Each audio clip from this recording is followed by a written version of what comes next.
Hello बच्चों, तो आओ प्रश्न को देखते हैं। 8 सेंटीमीटर त्रिज्या के लोहे के गोले को गलाकर 1 सेंटीमीटर त्रिज्या के 3 गोले बनाए जा सकते हैं। तो दिए गए प्रश्न की मुख्य अवधारणा की बात करें तो बच्चों यहाँ पर हम देखेंगे गोले का आयतन ज्ञात करने का सूत्र क्या होता है। तो बच्चों देखो यहाँ पर 4/3 गुनी पाई आर क्यूब। बच्चों यहाँ पर आर क्या है, तो गोले की त्रिज्या।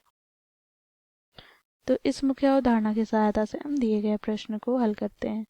बच्चों देखो यहाँ पर बड़े गोले की त्रिज्या कितनी दी गई है, 8 सेंटीमीटर। तो यहाँ पर हम लिखेंगे बड़े गोले की त्रिज्या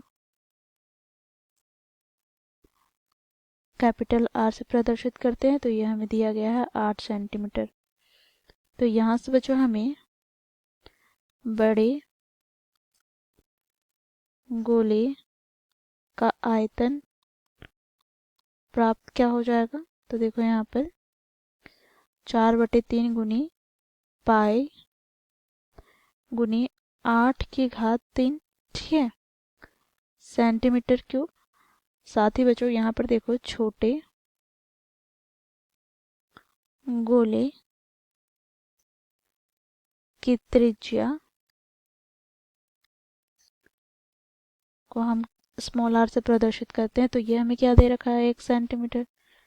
तो यहाँ से बच्चों हमें छोटे गोले का आयतन बराबर क्या होगा। तो देखो यहाँ पर 4/3 गुनी पाई गुनी 1⁻3 सेंटीमीटर क्यूब।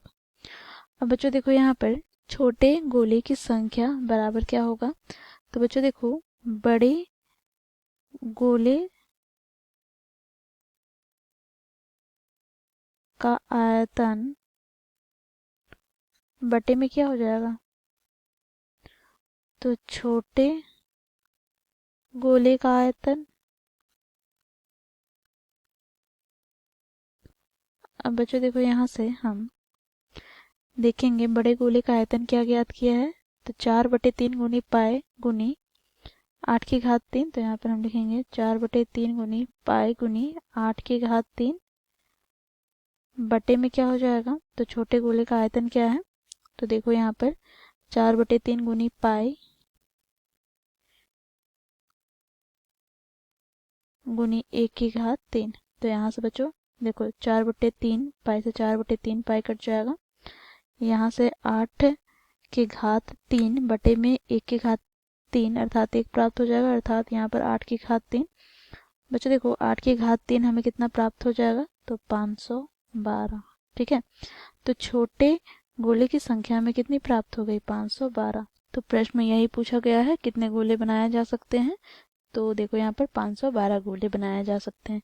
तो इस प्रकार बच्चों हम लोगों ने मुख्य अवधारणा की सहायता से दिए गए प्रश्न को हल किया। आशा करती हूँ आप लोगों को यह प्रश्न समझ में आया होगा। धन्यवाद।